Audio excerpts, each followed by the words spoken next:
We are live. Welcome to today's Elevate series. My name is Tziporah from TziporahIntimacy.com, and today I am your host and ambassador of the Elevate series.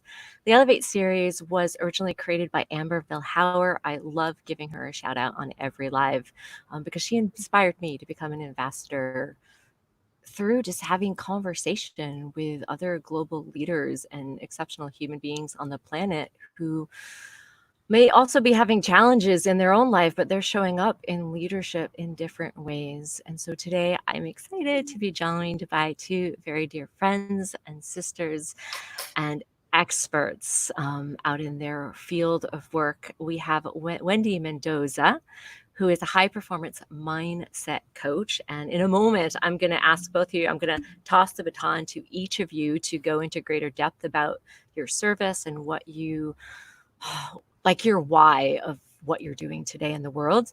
And we have Rebecca Massoud, marketing and presentation coach, as well as a speaker and creator of Speak, Shine, and Sell. And I was like trying not to get tongue twisted on that.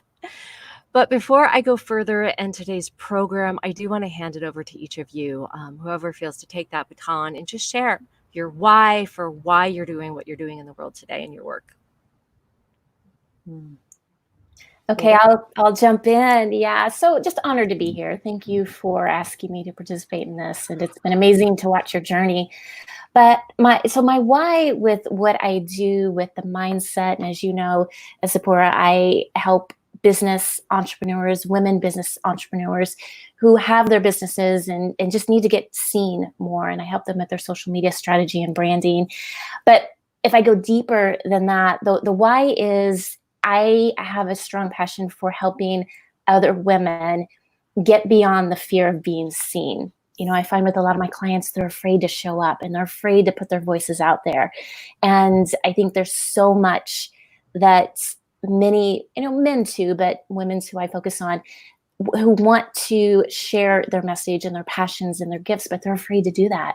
So that's my why behind what I do is I want women to share their gifts and their passions in the world so they can show up and be seen. Thank you. Thank you for being here. And I know I received like impact from both of your services. And so I'm so grateful to, dive deeper into your wisdom and your hearts today. And so thank you, Wendy, very much. Thank you, Tziporah. What a joy to be with you, and so happy to meet you, Wendy.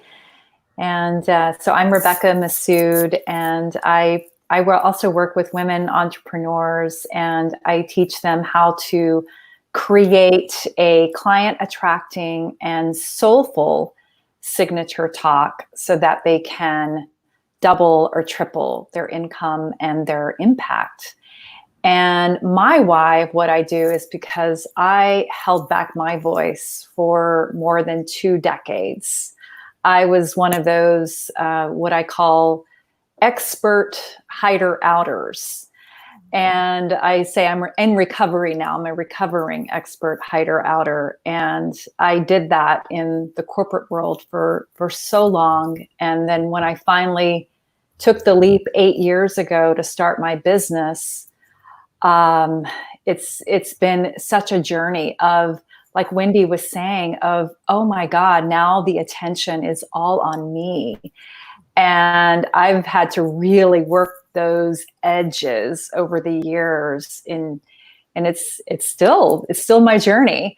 And that is why I am so passionate about helping women really step into the spotlight, to be seen fully for all of who they are, and to really be able to communicate that impactful message that so many women entrepreneurs have. And that's why I love and then when we communicate our message, it's like the clients, the money, it comes when we do it from a place of authentic presence and truly connecting with ourselves and our audience.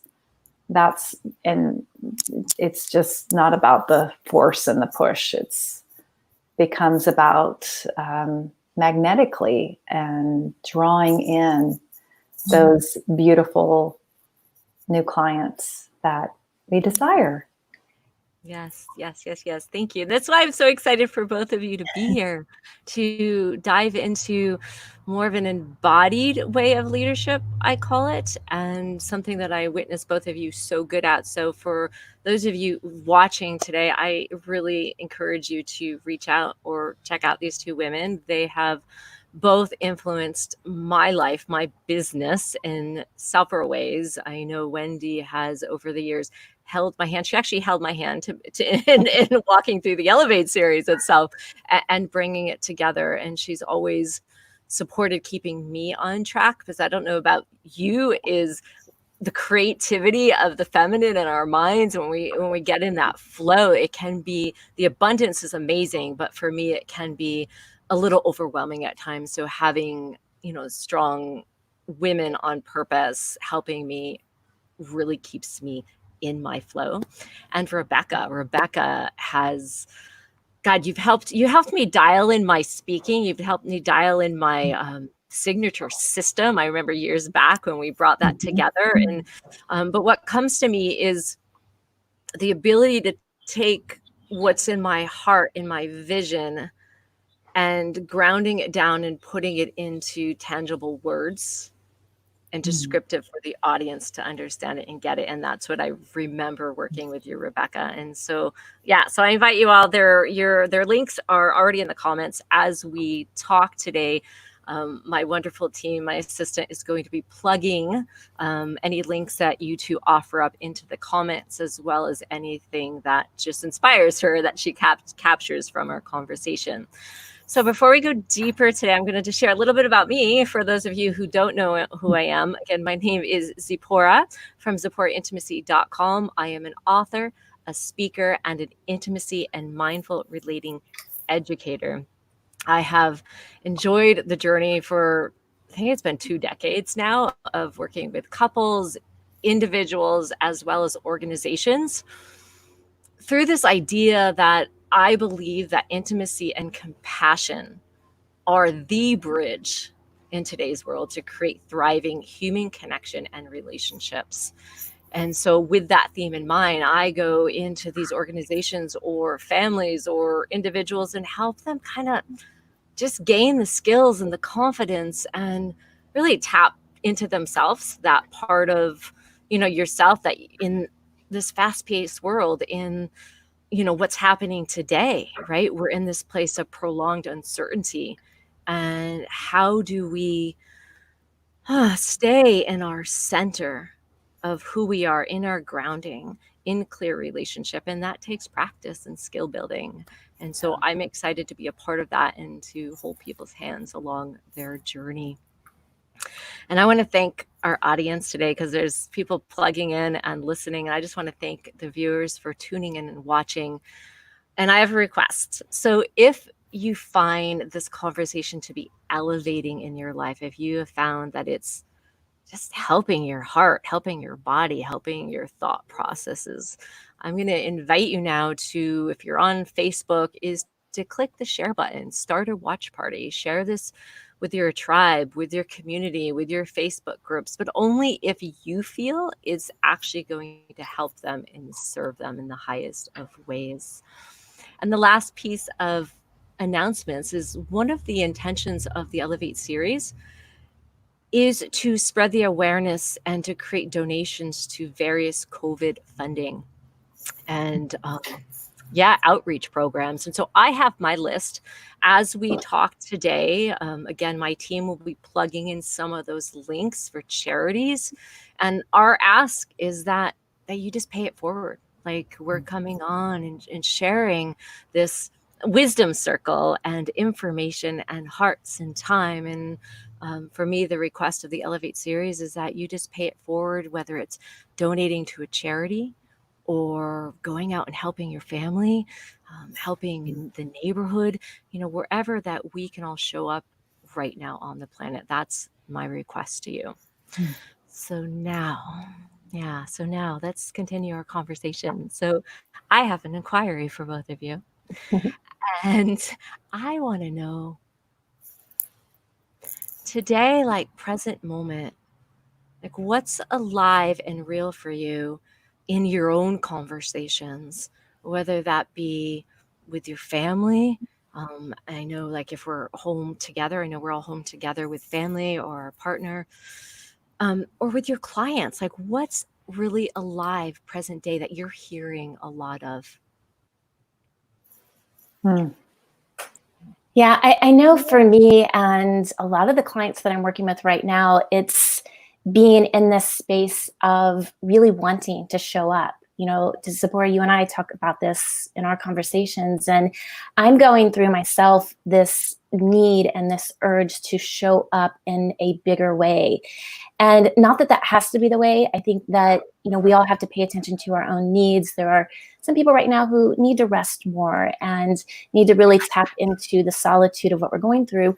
But then there are those people, and this is where I am at this moment, where I'm feeling more creative now than I have in, I would say, over a year. Like, the creativity is just flowing out of me. But the thing that I'm noticing is my self-care practices have got to be more dialed in now than ever before. So, like, my meditation has to be more consistent. You know, how I'm taking care of my body, my exercise, all of that has to be more dialed in today than really ever before, to really tap into that creativity. And that's when I tend to be more creative, which I think is general for most people. Like, the better we take care of our temple and our body, the more creative flow can kind of come out of us more so, which, if you're an entrepreneur, it's an important space to be in as an entrepreneur. Yeah, and what I'm hearing, and then I'm going to pass the baton on to Rebecca, is that place of accessing the stillness, accessing the information, rather than, I know Rebecca spoke a moment ago about forcing, like not forcing, but allowing things to come. And I know that definitely works for me in that self-care mode. Well, the first few weeks of this pandemic that we're in, I was pretty mad at myself because I was like, what is wrong with you? I could not, I was just in this couldn't move place. Like, I just felt like molasses. Everything was going so slowly. And my inner critic was coming up big time, like, do something, show up, get out there, pivot, you know, do all these, like, almost yelling at me. And I just had to really work with that part. And I'm also homeschooling. My husband and I are tag teaming. He's got my son back in the room right now, so they're not out in the main part of the house while I'm here. And so we've just been in this dance, and I've really learned to just surrender, and the slow pace that my body, my system is wanting to move in right now. And so, yeah, so I'm serving my clients. I have a plan to create, I've been teaching this workshop for the past 4 years, Tziporah, you know, Speak, Shine, Sell, as an in-person event. I've taught it 20 times now. And now I'm clear. I've known this for the last, 3 or 4 weeks, that I'm going to launch it as an online.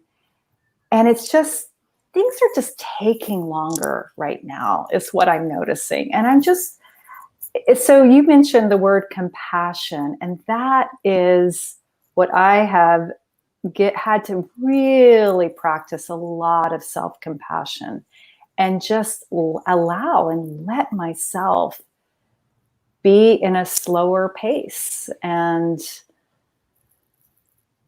meanwhile, appreciating the gifts, the fact that, you know, my husband and I got to do online yoga together this morning. We didn't have to run off and get our son to school, and he went off to work, but it's like, we could just have a yoga class together and have a moment, a time to connect before our son even got out of bed. So a lot of gifts. And I know there is a lot of suffering going on in the world. And there was suffering going on before this. And so what I'm recognizing and whatever I'm feeling in the moment, to show up, and that elevates. Oh, that's our series theme, isn't it? It elevates the consciousness, and and then take the inspired actions at the same time. Not just live in this, oh, I'm going to live in this, elevated consciousness state, but it's like, take the inspired actions that I'm called to take. So for me, it's about donating money where I can. I get requests that come my way and I feel called. If I feel the authentic yes, it's being on a neighborhood text messaging string where we're there to support each other and get things for each other at the grocery store. So it's showing up in those ways while honoring my pace. Yeah. I love what Rebecca said about the gratitude piece and like finding what you can appreciate right now, because, and I've heard a lot of people saying this lately, they're noticing things that they weren't appreciating before. Like, this has brought up a new awareness. Yes, there's a lot of uncertainty right now, and I, like everyone else, I just the other night I had a little breakdown. It was just like, wow, like this is a scary time, but then I go back to, as you know, Tziporah, I'm a student of the law of attraction, and I'm all about mindset. And I go back to consistently, like, where can I sit in that place of gratitude? And, I feel like I'm in a different space, not feel like I am in a different space, because I don't have children. And I'm talking to many of many of my friends who do have children. And I can't even comprehend what that must be like, especially trying to run your business as an entrepreneur, especially, and trying to homeschool your kids and come up with a new way of going about your day and organizing everything. But what I do know is, for me, it's, how do I continue to step into that space of gratitude more often? And me, I'm an introvert, so I actually like being at home. That's not a problem for me. I mean, I have my moments where my breaking moments where I'm like, get me out of the house. But honestly, a trip to the grocery store these days is doing that for me. Now, I know I have friends who are extroverts who are definitely not in that space. But for me, it's also this, one thing I'm grateful for is, okay, I don't have the temptations right now to go out to dinner and have these. I live in Napa, which beautiful wine, beautiful dinner. Mm-hmm. And right now there's no temptation to go out and eat and drink amazing wine. And I'm, from the perspective of looking at my budgeting and what I was spending on food and drink before, that's actually gone down. And I'm like, wow, I'm grateful about that. So I think that's an important piece to not only like what we're going through right now, but I think to tap into your creative flow. I feel like that's an important piece. Yeah. Thank you, both of you. And I just want to touch points. I was sitting there like I was grasping onto all this amazing wisdom that was coming through. I'm like, oh, there's so much. So I just want to bullet point some of them and return to them. So I want to go back to when Rebecca was talking about, like, really acknowledging the molasses. You used the word molasses at the beginning of the conversation about feeling like, no, you weren't feeling super explosive or wanting to do something. There was a heaviness. And I think so often it can be easy for us to, I do it, like, to be in that place. Like, I'm supposed to do something and I'm not going to acknowledge my feelings. And I know when all of this went down and shelter in place started, I had a few days prior of accessing that awareness through conversations with other people in the field. And so what happened in my body was I had this sword. Like, that's the vision I get. I turned into Cali or something. Like, I just had this sword of urgency. Like, I had to prepare everyone near to me for what was coming. Like, seriously. And it was, but so it was this initial explosion where, if you want to say, the soft part of my feminine kind of went inward. So I think of a flower, and the flower kind of turned inwards. Yeah.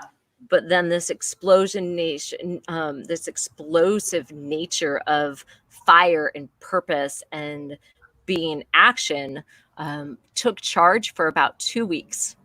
And, and in those 2 weeks, it was preparing. Like we talk about leadership. We had a call a few weeks ago on leadership. And I know today we're here talking about feminine leadership.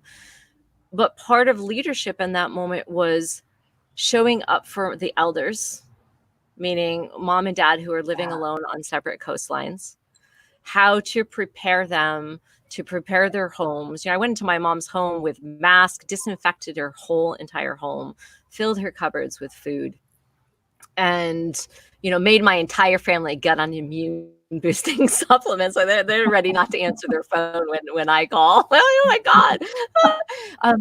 But it was this place that just took over. And why I'm sharing that is because eventually, about maybe 10 days in, I felt this place of urgency that was taking over, which I would define as force, which you spoke about earlier. It was this place in my nervous system that felt forcing, like I had to protect everyone. Oh. And so, for those of you tuning in and watching, is just like the importance of listening to our nervous system and our body, and how we listen to them is literally through sensation. And because our body speaks in sensation. And so some of the things that might have been coming up for me, the feeling I get is I am actually 10 steps ahead of the physical body. And we might feel that if we're rushing to something. Like, it's the feeling you'll get in your body. 10 steps ahead, you're rushing. Your brain, your mind is working like 1,000 times a minute, like all these ideas coming in. I have to do. And in that moment, because I was able to recognize that and realize, okay, this is getting into an unhealthy zone. How do I pivot this back into, like my belly? I now call it the inner earth, our inner earth.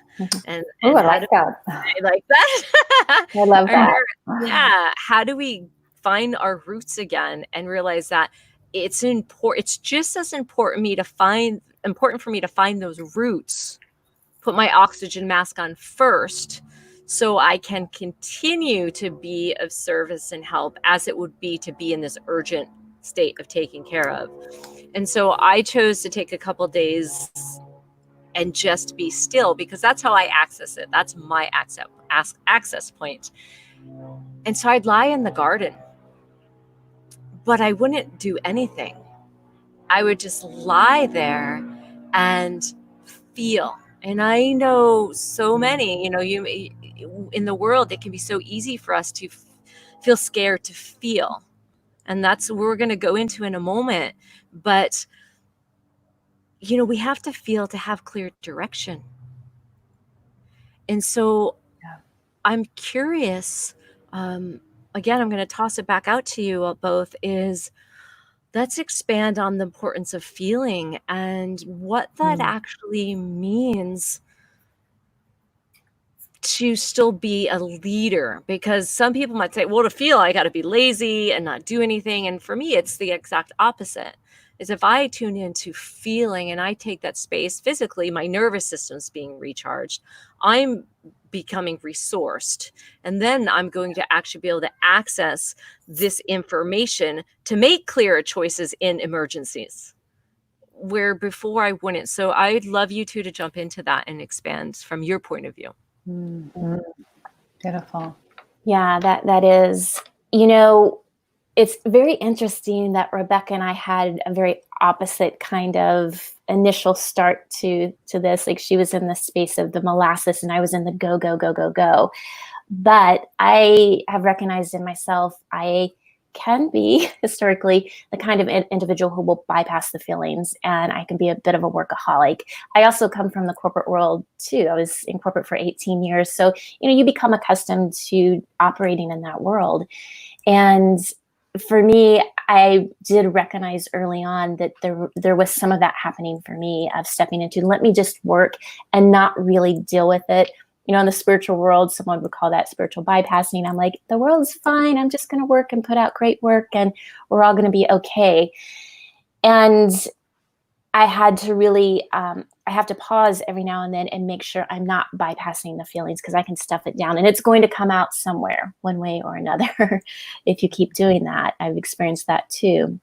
But for me, the place that I go is my meditation practice. And I loved your idea of the inner earth, or you're calling it the inner earth, because actually one of the meditations that I learned, and I forget where I learned this technique from someone, is as you're meditating, you can imagine that you have these roots that are growing down into the earth. And for me, I imagine that my roots are growing down from my body into the earth. And at the center of the earth, there's a great big heart. And my roots wrap around the heart. And then from that, once it hits the heart, I imagine that there's this light coming up that like trickles all the way up through my crown and goes out. And then the light hugs the earth. Again, I wish I knew who taught me that little visual, but like that's for me how I get grounded, and I can tap into that space of, as a workaholic who can just bypass a lot if I really want to. How do I feel though? Because you're right, that is so, so important.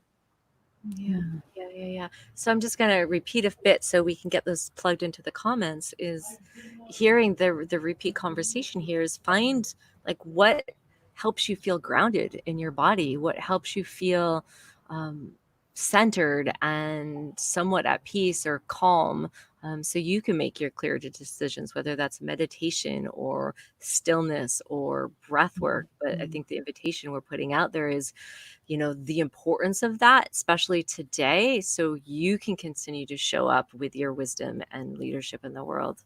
So I'm curious, Rebecca. Yeah. Well, for one of my practices, yoga. I've been practicing yoga since 1992. And that has just been a mainstay for me, just to have that as a regular part of my life. And I would say another practice is, I'm a morning person. I love it. I love being a morning person. I know there's the night owls, but I love that I can get up and I have the whole house to myself. My husband and son are sleeping, and I usually have an hour plus for myself. And so I'm doing, I love Insight Timer. So I'm like really big on accessing their meditations or their timers, but I usually do some form of meditation or meditative movement. And that's, I'm not one to just like, sit I can sit for stillness for a little bit, but it's like, I need to move. And that especially helps me really ground and feel like just getting my hips, I love it. You call it the inner earth.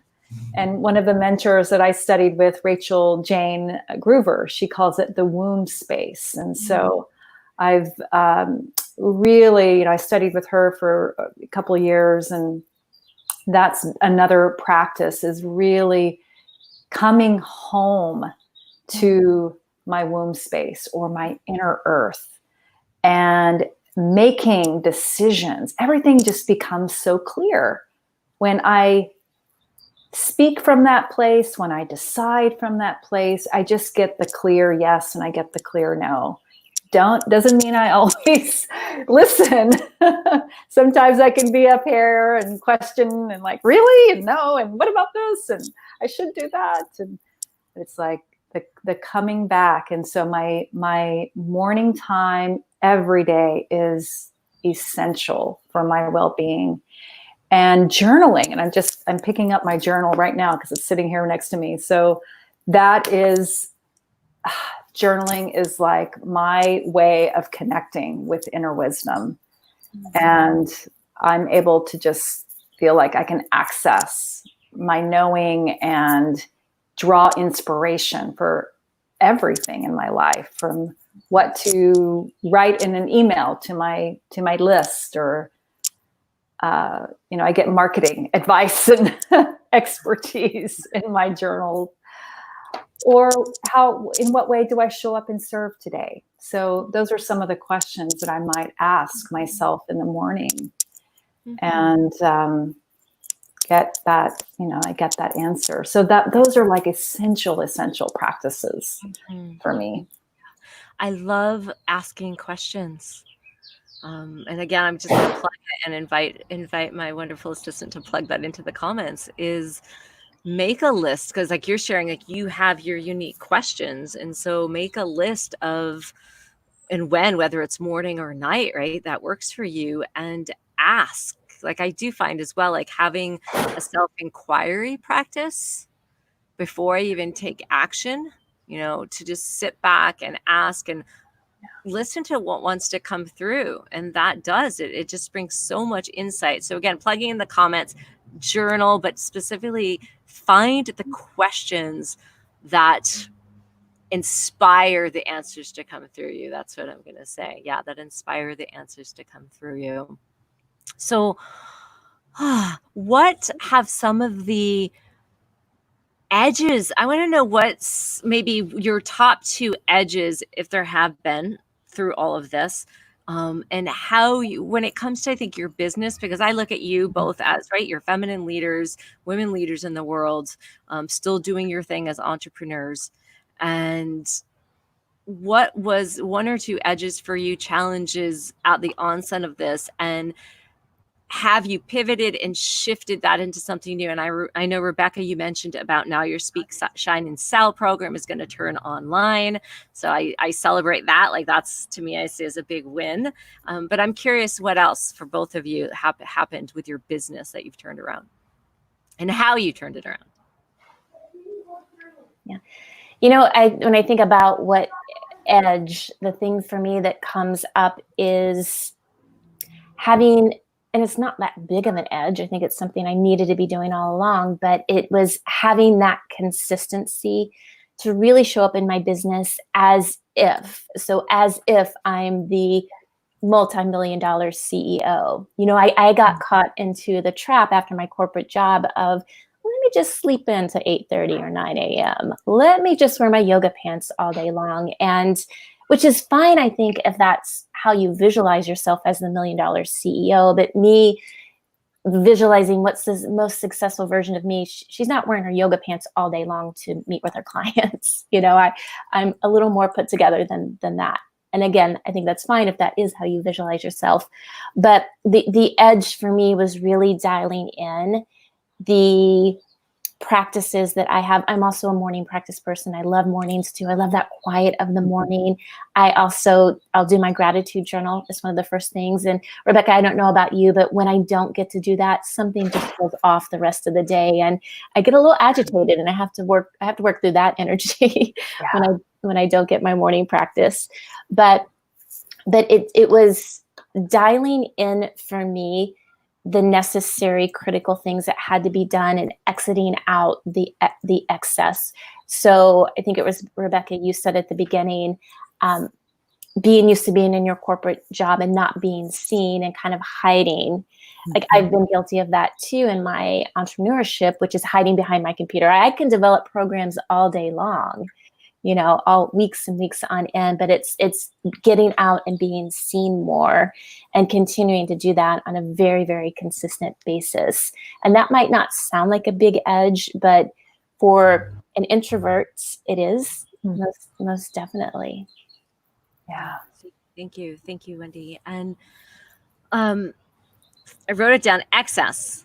So I want to tap into that, and then we'll continue on with Rebecca, because I'm curious what some of your edges have been. And what came to me were 2 things when you were sharing, Wendy, were especially in times where we're in shelter in place. And I know that I've done it. I can sit in my pajamas all day. Like I have done it many days.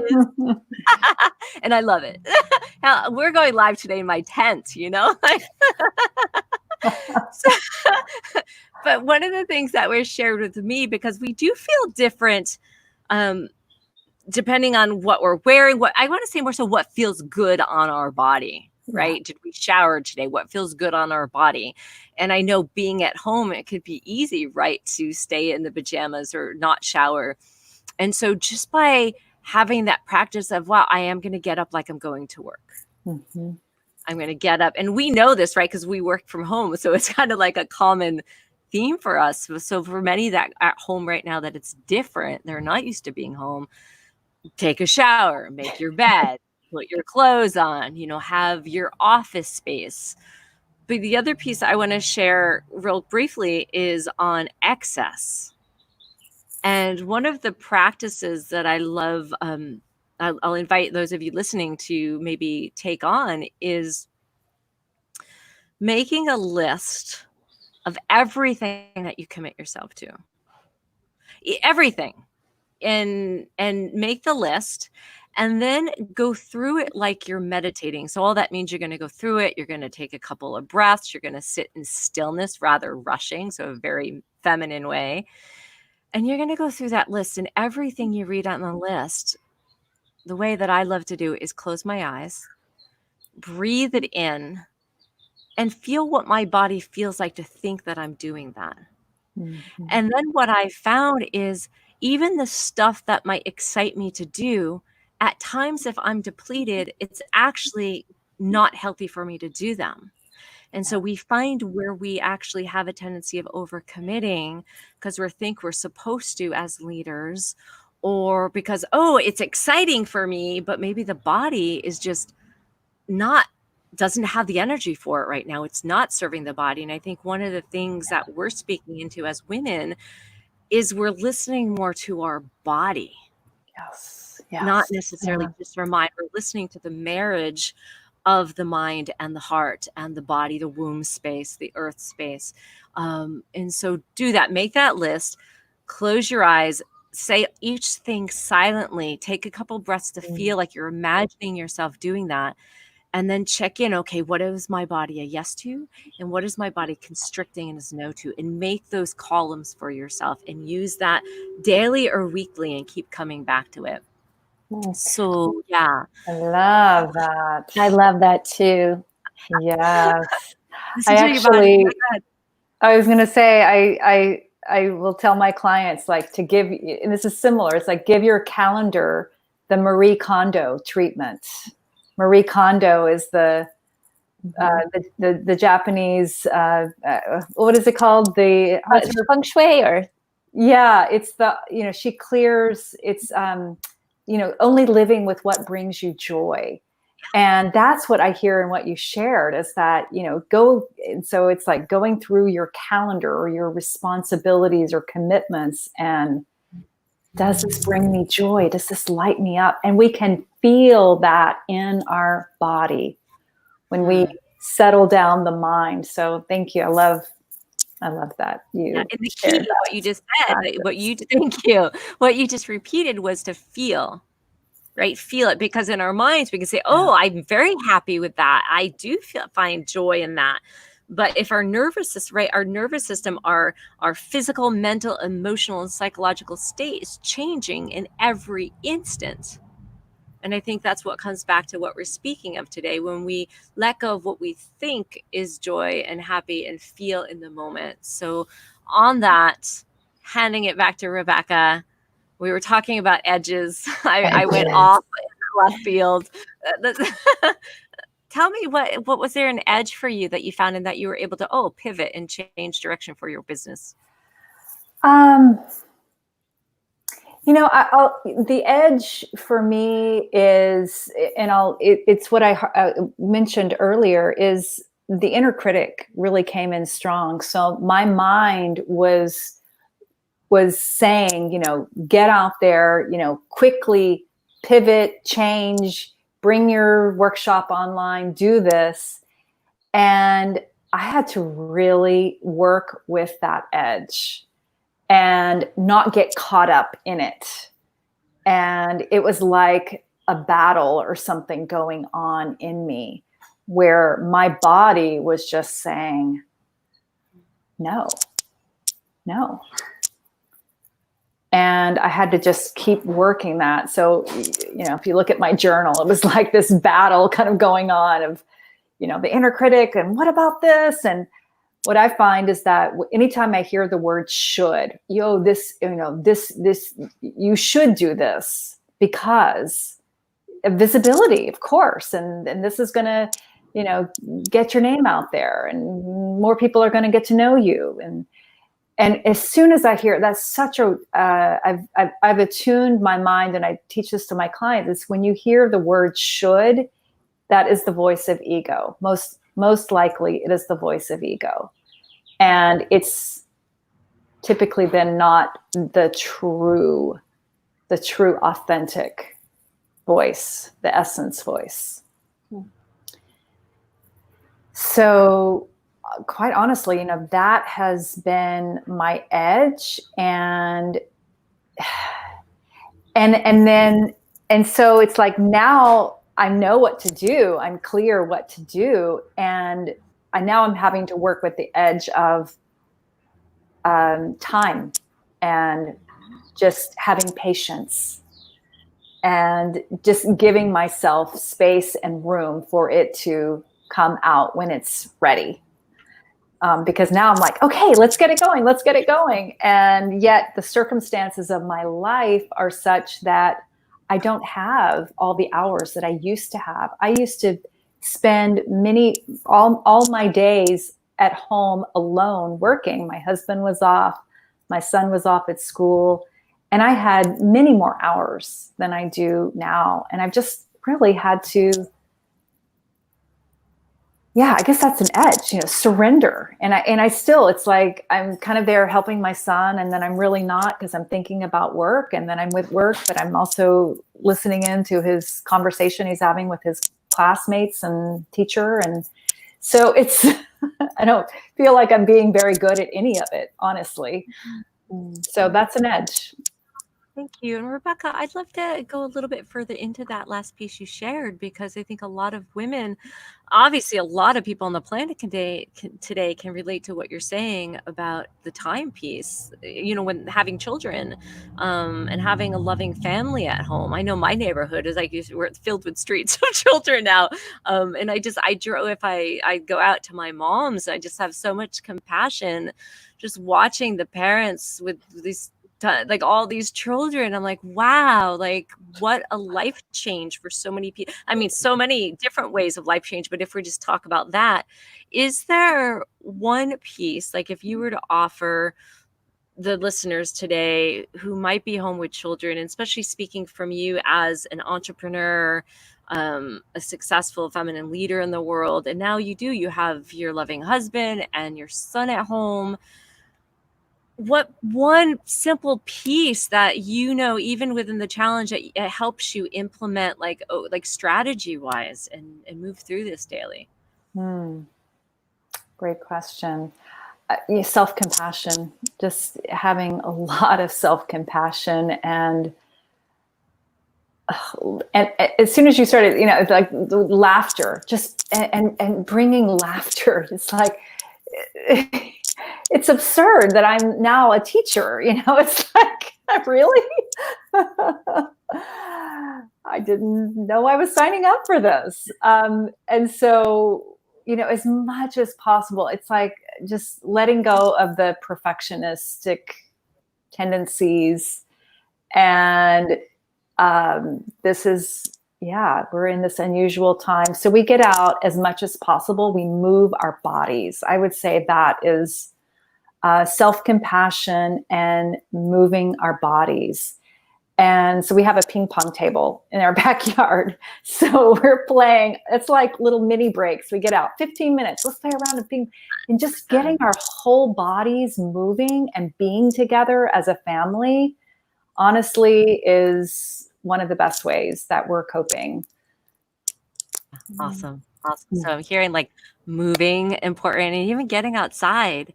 Yeah. And what I loved about that is bringing it all together. Like you're bringing the family, you're getting outside, you're moving, but keeping a light heart. Yeah. Like even laughing. I find laughing at myself. Like, it's just like, okay, yes, this is happening. And, you know, hey, and laughing, right? Because it can be intense. Yeah. I mean, my son is 11. He's acting like a teenager, sleeping till 10:30 every morning. I mean, it's like, it's absurd. And a part of me is like, really? I just have to laugh that this is happening. You know, normally he's up at 7 every morning and in bed at 8 or 8:30. And yeah, laughter is good medicine for sure. Yeah. Mm-hmm. Wendy, I'd love to hear, I'd love to pass it on to you and just dive into what tips would you offer someone who right now is an entrepreneur, home, maybe, you know, they haven't hit the online scene yet, maybe being online, and this is something both of you, I'd love just your personal feedback on, is what really simple steps or strategies would you suggest to start to pivot that in their Yeah, I business? mean, yeah, that's such a great question. And I've had a lot of people reach out to me because of this who haven't been online and who are saying to me, can you teach me? I don't really know what I'm doing. I have a good friend who is a dentist, and he reached out to me recently and he said, you know, what can I be doing right now? And so, you know, you have different varieties of people who are in, you know, you have someone like a dentist who has a business established already, but he's just never been online. Or maybe you have that person who's had this passion for a while to start an online course teaching, you know, something that they're really passionate about, but they don't have a clue on how to do that. So it varies. One thing I feel like is you don't have to like dive all in. One of the things that I always recommend with someone who's brand new is, you know, let's start small and take little steps to begin moving you forward. And that might be for you, you know what? I'm going to start a private Facebook page about the thing that I'm passionate in and invite people in and see who is drawn to me. And I'm just going to start sharing. You know, that's a really very simple way without creating a website, trying to create an email list that you don't know how to do.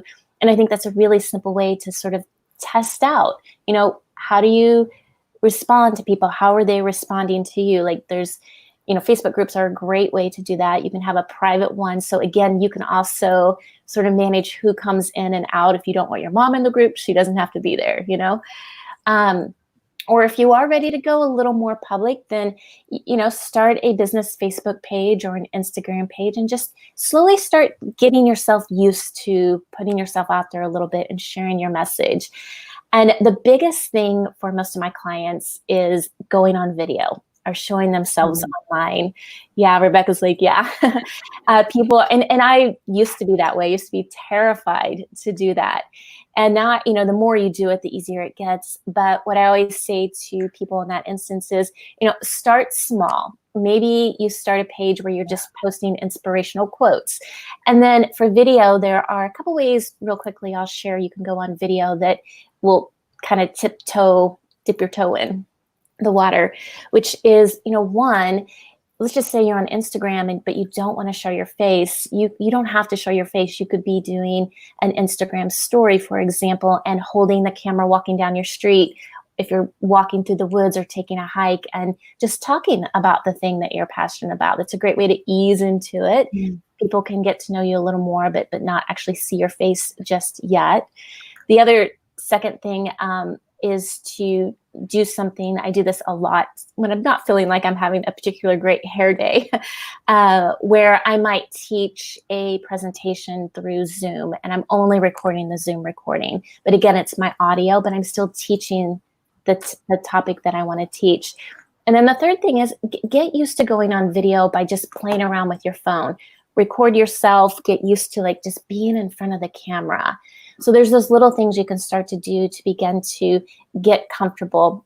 But again, you don't have to go out and spend a ton of money on websites and someone to build funnels and all these things you hear about. Start small and take baby steps. Thank you. Great tips, Wendy. Yeah.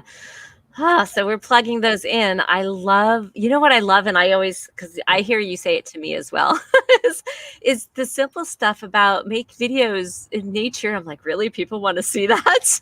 So I admit, like, I've questioned that at times. And what I got while you were sharing was today, what's most important is through physical distancing, people still want social connection. Totally. And straight. And so if we're out or playing ping pong, with the family, or, people love being joined. I had a client actually do a live birthday party for I think she's 3 now, on Facebook the other day. And it was like on all day. They were opening presents, and it was for everyone to join in. And in the world we want, people are wanting that connection. So on that note, So true. yes, it is so true. So I think that's remembering that when we're shooting videos, and not to be a perfectionist, which you've also said, like, and I'm guilty. I am a perfectionist. Yes, I'm like script.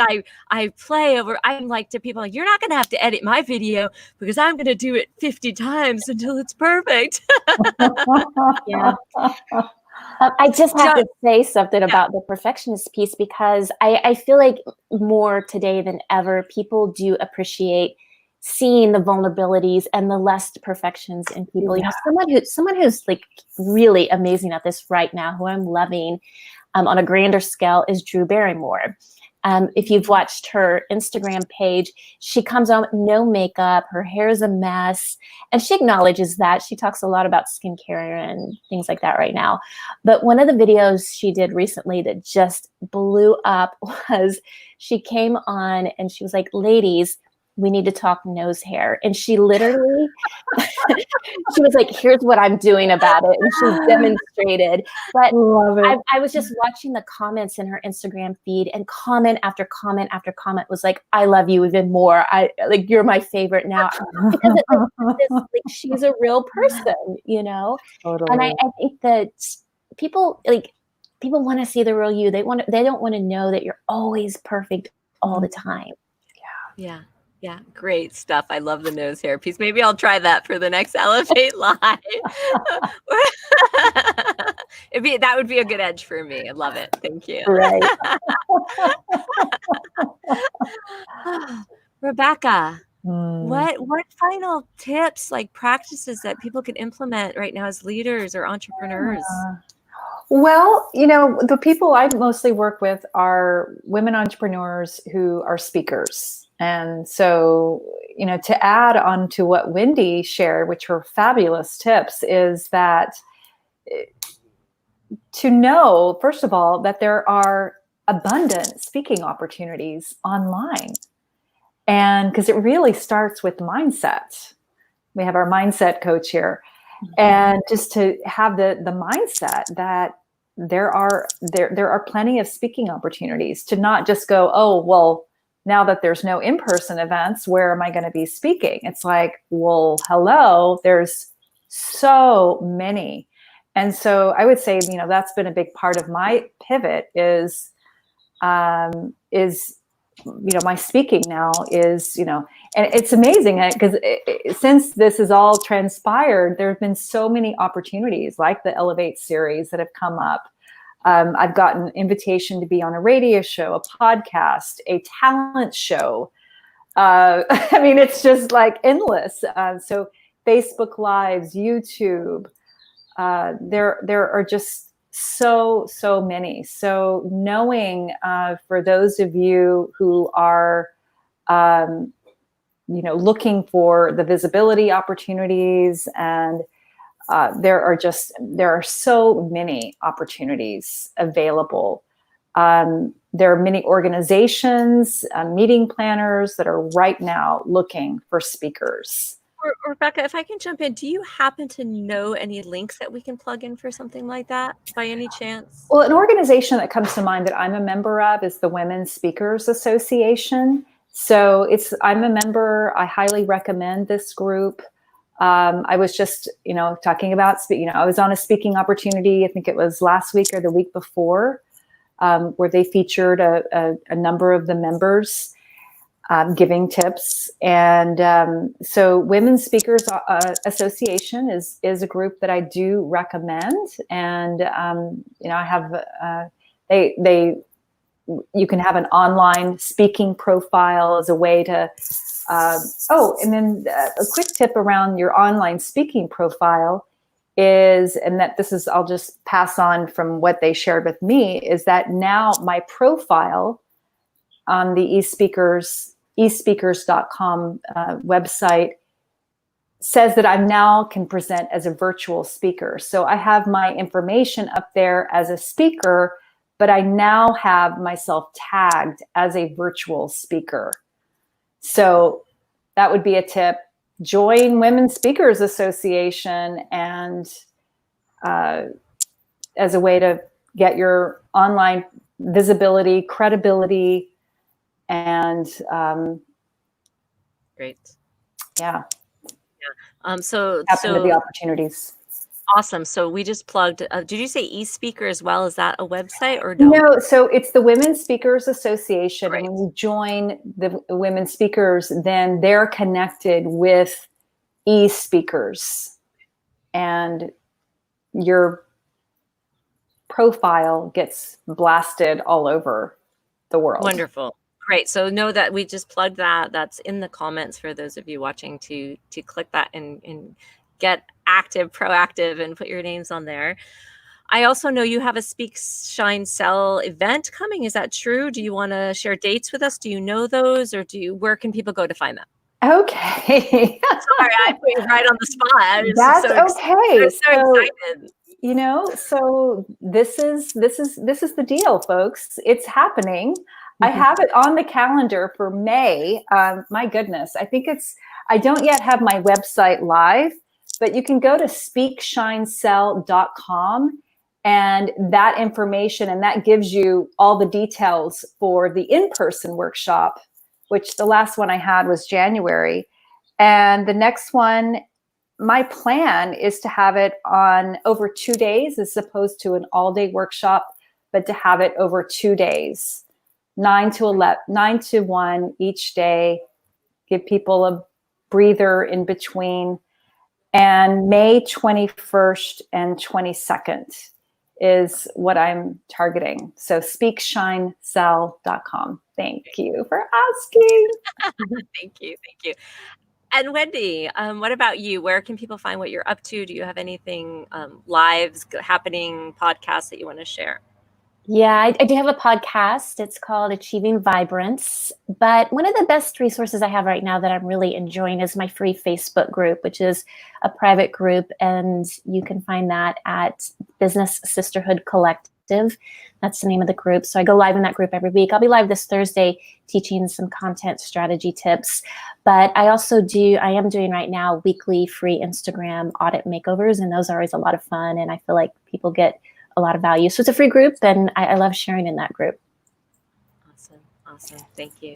Yeah. And and I just love that you shared that, Wendy, because that's a speaking opportunity. You going live every single week in your group is putting yourself in front of your ideal clients. And that is one of the best ways. So glad you mentioned that. Yeah. And it gets easier. The more you do it, the easier it gets. Yeah. So true. Beautiful. And on that, I'm just going to share one last story on this not being a perfectionist, opportunity just to speak. Before this series, this is my first time ever doing a series like this, and I just want to share that I was scared shitless before I started this program. I received an email about being an ambassador. I had this feeling in my gut like, this was my next step. This was my edge, but it was my next step. And then I sat with that, and then I felt the fear of it. And I was just like, I don't know how this is going to come together. I don't even know what I'm doing. And then I'm just like, but my drive and my focus was that deeper yearning in my belly that knew, and this comes back to everything we spoke about today, is come back into trusting that feeling. And then I was able to be proactive and take the steps and have people who support me along the way. And here we are. We are in session 5 today. I even have this awesome new professional mic on hand, which it makes me even more excited. I feel like a radio show host or something. So that's also my invitation to you to just follow your passion and your gut and that belly that's calling you to do something, and then step back and journal or make that list, which we've spoken about with, okay, so now what are the baby steps to maybe do one small piece in order to bring the big picture together. So that's my close today. And the Elevate, yes.